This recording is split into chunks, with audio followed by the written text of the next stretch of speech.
Hi everybody, welcome back to my channel, or if you're new here, then a very warm welcome to you as well. Now for those of you who don't know, and I'm sure most of you probably will, but I study ethical hacking at university, and one of the pieces of coursework we had to do last semester was research a mini project of our choice. And of course, even before I'd started this YouTube channel, I chose something Raspberry Pi related, and I did some research into what is the best pen testing operating system for the Raspberry Pi. So that's what I'm going to be doing in this video. I'm going to be talking you through my research and findings and hopefully helping you to figure out how best you can use your Raspberry Pi for learning a little bit of ethical hacking. So without further ado, let's just get straight into it. Quick disclaimer before we go into this video, but everything I'm talking about here is of course for educational purposes only. If you do want to go away and research and practice a little bit of ethical hacking, make sure you do your research on all the relevant laws in your country and area and do it safely and securely.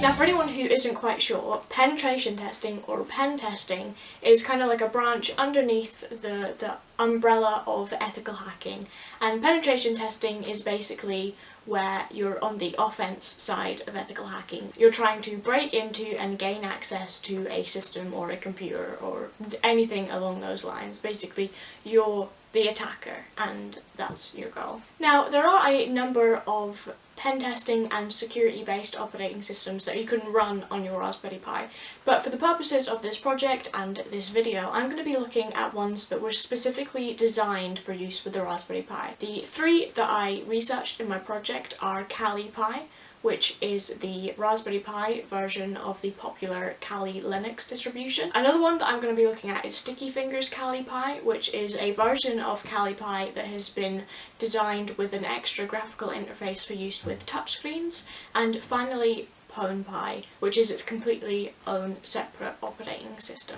Now I went about this project with the aim of looking at these operating systems from a beginner's point of view. The reason for that is obviously the nature of the Raspberry Pi. They are inexpensive, they are easily accessible, there's a huge community behind them, which means that you are quite likely to get help for anything you need. So that makes them really useful for an introduction into ethical hacking, because you can do everything on your own little computer. You don't have to worry about causing any damage to your files or setting up virtual machines on your own personal computer. And like I said, there's the big community around it, and they are of course very inexpensive to set up. So with that in mind, I reviewed the three operating systems based on the following: ease of installation, ease of use, tools available, documentation available, and their general performance and any other notable features or potential drawbacks. So the procedure of my project went as follows. To start off, to test all of the operating systems, I needed to have a vulnerable web server set up that I could actually run some tools against to make a comparative analysis of their performance. So I downloaded Raspberry OS. This is a vulnerable web server that you run on a Raspberry Pi, and it has loads of vulnerable websites that you can then log into its own like little Wi-Fi and attack them. So I set up that. I didn't really go into much detail in my project because it's not really what I was looking at, but it was actually really easy to set up and super useful for being able to test out all of the tools. It's a great way of practicing your ethical hacking skills without having to worry about absolutely anything networking wise, because the Pi shouldn't interact with any other part of your home network or the wider internet. Now the first thing I did was I downloaded and installed Kali Pi.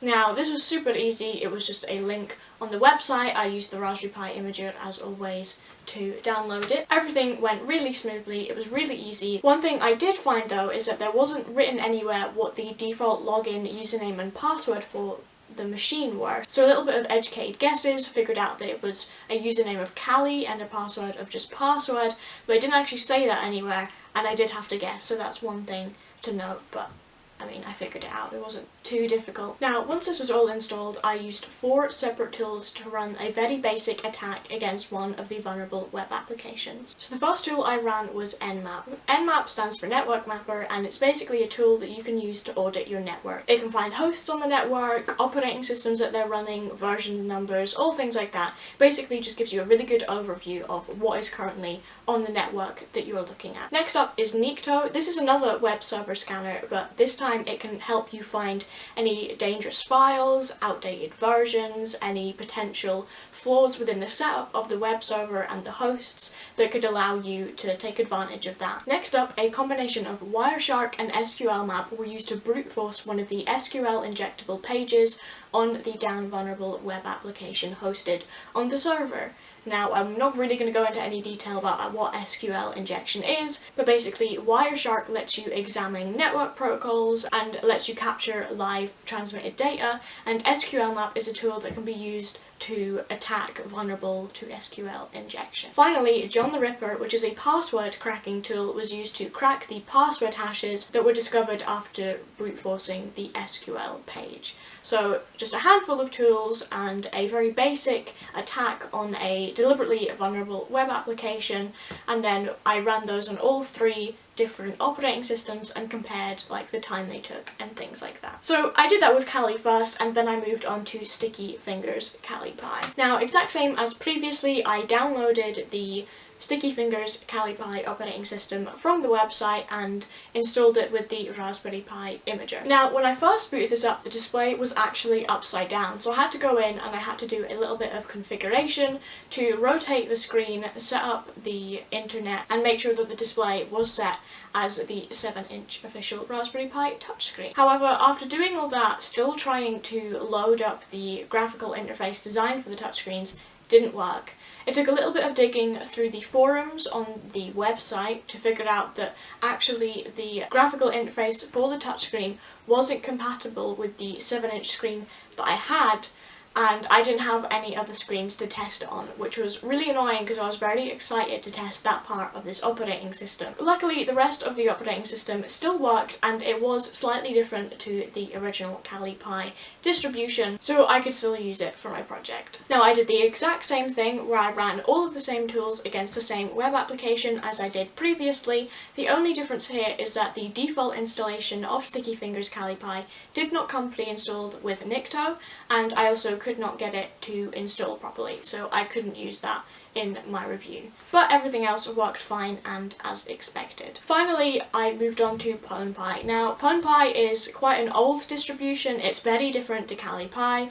It's designed to run pretty much all on the command line, but also has a window manager that is quite unlike anything sort of Linux Windows based, but did come pre-installed with a huge array of ethical hacking tools. So I did the exact same thing before, downloaded it from the website, used the Raspberry Pi imager, however it would not boot. When I plugged in the SD card, the green light simply did not come on and it just wasn't registering that there was anything on the SD card. Now, after a bit of research, a fix I found was to download the Raspberry Pi firmware and add it to the boot folder. I did that, but when I went to go and add the necessary files, there wasn't enough space in the partition that the installation had made on the SD card. And because it had been formatted using FAT, I couldn't change that just directly through Windows. I had to download a third-party piece of software and resize the boot partition of the SD card so I could add in the firmware files. Now, this took a while, but actually it did end up working and I was able to boot PwnPy, which kind of saved my project because at this point I literally had Kali Pi and a slightly different version of Kali Pi, and I really needed this to work to give my project some proper legs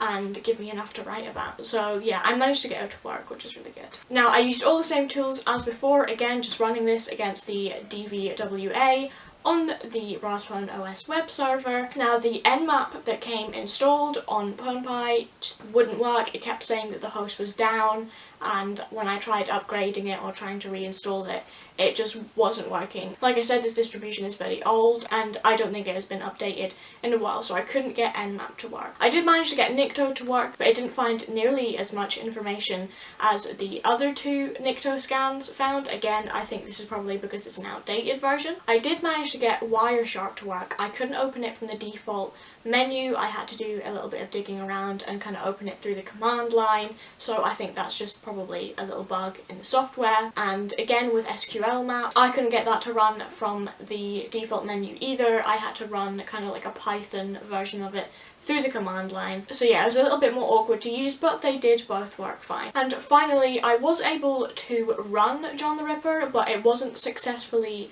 cracking the password hashes that I found. So yeah, unfortunately Kali, I couldn't really use that for anything. So yeah, that's a brief overview of what I did in the methodology part of my project. Now I'm going to go through the results with you. I'm actually going to look at it on my phone so I get this right. Now what I did was I gave them review factor scores, which was based on ease of installation, documentation, ease of use, and the number of tools available. Now I graded each operating system on each of these factors from a scale of 1 to 5. Now I included a full grading rubric for this in my project, but basically all you need to know is that 1 was the worst, it was completely terrible at the specific thing, and 5 was its best, couldn't really be any better. Now, Kali Linux I gave a 4 for ease of installation. It was really smooth, apart from the little hiccup with the login details I couldn't find anywhere, but other than that it worked perfectly, basically out of the box. And I actually gave Kali Linux a 5 for documentation. Obviously Kali Linux is a very popular penetration testing distribution, and the Kali Pi version doesn't really differ that much from any other version that you would get, so the documentation available is really comprehensive. I give a 5 for ease of use. Again, with this being the more popular distribution, it's very, comfortable to use. There's not a huge learning curve for beginners who may never have used a Linux distribution before and are coming over from macOS or Windows. Very familiar interface, and yeah, just very easy to use. And for tools available, I also gave a 5. Very comprehensive set of tools, and most importantly, every single one that I chose to use in the test that I was running all worked correctly. Now for sticky fingers, I gave 4s across the board. A 4 for ease of installation. It did work straight away. I had to do a little bit of configuration. It all worked fine. The touchscreen not working was also not the fault of the operating system itself, that was just the hardware that I was using. I gave a 4 for documentation. There was actually quite a lot of comprehensive installation guides, and there was a forum on the website. The forum was a little bit difficult to navigate, and it took me a little while to figure out why my touchscreen wasn't working, which is why I've only given it a 4. And yeah, I gave a 4 for tools available because it had everything bar Nikto, and all the other ones worked perfectly fine. Finally, for PwnPy, I gave ease of installation a 2, simply because I could not get it to work straight away. It required quite a lot of research to figure out how to fix it, and it was a lot more complex from a beginner's point of view to actually implement the fixes that I found, and that may be off-putting for some people, especially who are just getting started in ethical hacking and penetration testing. I gave another 2 for documentation. There was virtually none. There was a little bit out there. Obviously I managed to find the fix. There wasn't really anything on the website. It was all kind of other forums and things where I found information, and yeah, it was just, there just wasn't really a lot of documentation out there. I gave a 2 for ease of use. Now the window manager was, it was maybe easier to use for beginners than just the command line, but again, it's still quite a big learning curve, and not all of it worked very well, so that's why I gave it a 2. Finally, for tools available, I gave a 3. Now, I'm pretty sure this has one of the, if not the highest number of tools available in theory. However, as you saw, I couldn't get all of them to work. Most, if not all of them, were very outdated, and so it only gets a 3 in that regard. So with all those review factor scores added up, just normal Kali Pi, Kali Linux distribution, one with a total score of 19 out of a possible 20. Sticky Fingers Kali Pi got a total score of 16, and PwnPy got a total score of 9. So the Nmap scan only worked for Kali and Kali Pi, and the Kali scan did run slightly faster, but not a major difference. Nikto, this did not work on Kali Pi, so I could only compare Kali and PwnPy. There was about a 5-minute difference where the Kali distribution was faster. Now the SQL map scan worked on all of them, and actually the PwnPy operating system was the fastest here, with Kali Pi being the slowest. And finally, John the Ripper, which I could only get working on the 2 Kali distributions, worked basically the same. Took no time at all. Pretty negligible. results really. So the conclusions of this project are, if you are a beginner looking to get into penetration testing or ethical hacking, or honestly even if you're not a beginner and you're just looking for a way to use your Raspberry Pi for these, then the Kali Linux main distribution for the Raspberry Pi is your best route to go down. It works really well, it has a large variety of tools, and there is plenty of documentation out there if you get stuck or need a helping hand. Now if you do have a touchscreen, I would probably recommend at least looking into the Sticky Fingers version of the Kali Linux distribution. Unfortunately, I didn't really get to test the graphical user interface out properly because I don't have a screen that will work with it. I might get a screen in future and have a look because I'm very intrigued to see how it works running the tools just by, you know, pressing buttons. But it's really interesting, and if you're wanting a little bit more of a challenge and to play around with things and you do have a touch screen, then that might be worth looking into. PwnPi has a lot of potential, but it's just very old, it's very outdated. Unless you specifically want to play about with something that kind of looks very cool and hacky, then I probably wouldn't really recommend that, especially if you are new, because you have to go through the whole palaver of installing it. So yeah, sorry this has been quite a rambly video. I hope it was interesting at the very least, and maybe it's inspired you to see how you can use your Raspberry Pi to practice some ethical hacking skills. Now remember, like I said before, this is all for educational purposes. Please make sure that when you do practice, you are doing it safely. If you'd like to see me maybe review some other operating systems that you use or you're interested in, or maybe you want me to go into a little bit more detail about the tools I've used here, just sound off in the comments down below.